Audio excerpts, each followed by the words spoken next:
ദൈവത്തിൻ്റെ അതിപരിശുദ്ധ നാമം വാഴ്ത്തപ്പെടുമാറാകട്ടെ. കർത്താവിൽ പ്രിയ വിശ്വാസിനി വിശ്വാസികളുടെ സുമുഖമായ കുഞ്ഞുങ്ങളെ, നിങ്ങളെ എവരെയും വീണ്ടും വരുമെന്ന് അരുളിച്ചത് ഉയർത്തെഴുന്നേറ്റ് സ്വർഗാരോപണം ചെയ്ത കർത്താവായ യേശു ക്രിസ്തുവിൻ്റെ നാമത്തിൽ പ്രഭാതവചനത്തിലേക്ക് വളരെ സ്നേഹത്തോടെ വിനയത്തോടെ സ്വാഗതം ചെയ്തു. ഇന്നത്തെ ദിവസത്തിൻ്റെ പ്രത്യേകത എന്ന് പറയുന്നത് 13 നോയമ്പിൻ്റെ 5-ാമത്തെ ദിവസം, അതായത് സ്ലീഹാ നോമ്പിൻ്റെ 5-ാമത്തെ ദിവസം. ഈ വർഷം ജനുവരി 1 മുതൽ നമ്മൾ നോക്കിക്കഴിഞ്ഞാൽ ഇന്ന് 171-ാമത്തെ ദിവസമാണ്.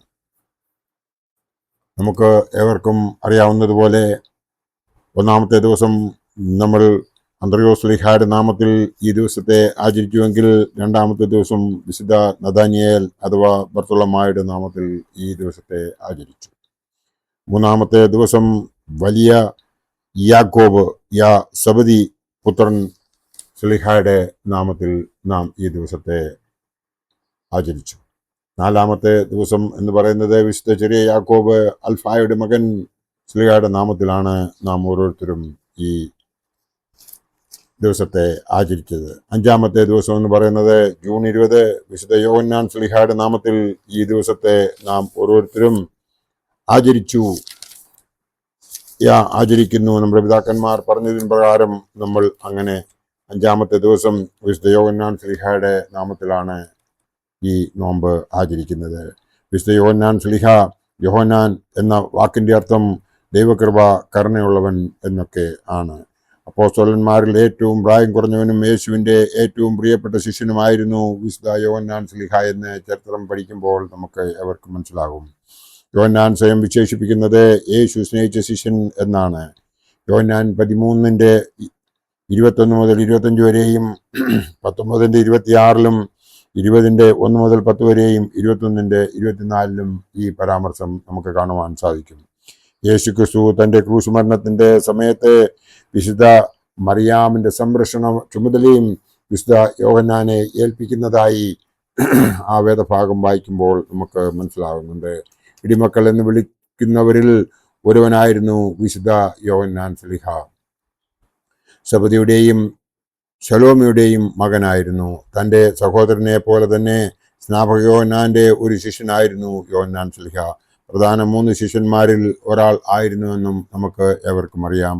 മരുരൂപമലയിലും ഗത്സമന തോട്ടത്തിലും യേശുവിൻ്റെ കൂടെ ഉണ്ടായിരുന്നവൻ, കർത്താവിൻ്റെ ക്രൂശിൻ്റെ ചുവട്ടിൽ നിന്നുകൊണ്ട് ആ മഹാത്യാഗത്തിൻ്റെ സാക്ഷിയായവനാണ് യോഹന്നാൻ ശ്ലീഹ.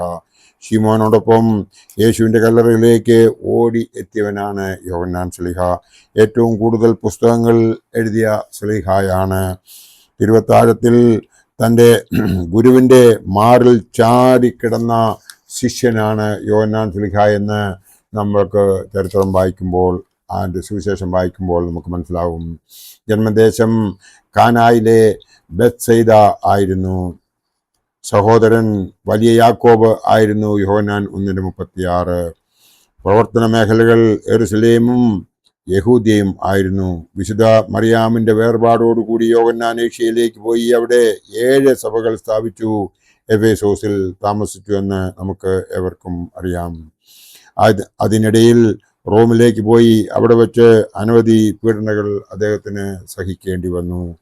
ഡൊമിനീഷ്യൻ ചക്രവർത്തിയുടെ ആജ്ഞ അനുസരിച്ച് അദ്ദേഹത്തെ തിളച്ച എണ്ണയിലിട്ടിട്ടും ഉഗ്രവിഷം കുടിപ്പിച്ചിട്ടും യാതൊരു കുഴപ്പവും അദ്ദേഹത്തിന് സംഭവിച്ചില്ല എന്ന് ചരിത്രം പറയുന്നു. AD 95-ൽ പത്മോസ് ദ്വീപിലേക്ക് അദ്ദേഹത്തെ നാടുകടത്തി. അവിടെ വെച്ച് വെളിപാട് പുസ്തകം എഴുതിയെന്ന് വിശ്വസിക്കുന്നു. അവിടെ ദൈവമാതാവ് അദ്ദേഹത്തെ വഴി നടത്തി, ദൈവമാതാവല്ല, ദൈവാത്മാവ് അവനെ വഴി നടത്തി എന്ന് പറയുന്നു. വീണ്ടും എഫേസോസിലെത്തി സഭയുടെ പരിപാലനം നിർവഹിച്ചു. അവസാനം വന്ധ്യവയോധികനായി സ്വാഭാവികമായി മരിച്ചു എന്നാണ് വിശ്വസിക്കപ്പെടുന്നത്. സ്നേഹത്തിൻ്റെ അപ്പോസ്തലനായി അദ്ദേഹം അറിയപ്പെടുന്നു. ഓർമ്മദിനം മെയ് 8-ാം തീയതിയാണ്. അദ്ദേഹത്തിൻ്റെ ലേഖനങ്ങൾ എന്ന് പറയുന്നത് യോഹന്നാൻ ശ്ലീഹ എഴുതിയ രക്ഷാസുവിശേഷം, അതുകൂടാതെ ലേഖനങ്ങളിൽ 1 യോഹന്നാൻ, 2 യോഹന്നാൻ, 3 യോഹന്നാൻ എന്ന 3 ലേഖനങ്ങളും വെളിപാട് സാഹിത്യവും അദ്ദേഹം തന്നെ രചിച്ചതായി ചരിത്രം നമ്മെ ഉദ്ബോധിപ്പിക്കുന്നു. നമുക്ക് ഇതിൽ നിന്നൊക്കെയും മനസ്സിലാക്കുവാൻ സാധിക്കുന്നത് കർത്താവായ യേശു ക്രിസ്തുവിനോട് ഏറ്റവും കൂടുതൽ അടുത്ത് നിന്ന ശിഷ്യനാണ് ഈ യോഹന്നാൻ ശ്ലീഹ.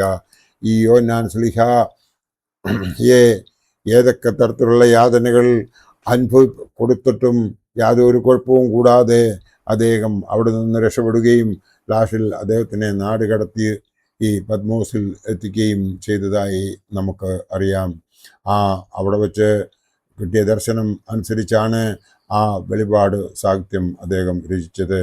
അതിൽ നിന്നും നമുക്ക് മനസ്സിലാകുന്നത് ദൈവത്തോട് ആരൊക്കെ അടുത്ത് നിൽക്കുന്നുവോ അവൻ്റെ ആ തൃപ്പാദത്തിൽ പൂർണ്ണ ഹൃദയത്തോടും പൂർണ്ണ ആത്മാവോടും പൂർണ്ണ മനസ്സോടും കൂടി ആരൊക്കെ സമർപ്പിക്കുന്നുവോ അവർക്ക് ഒരു ദോഷവും സംഭവിക്കത്തില്ല.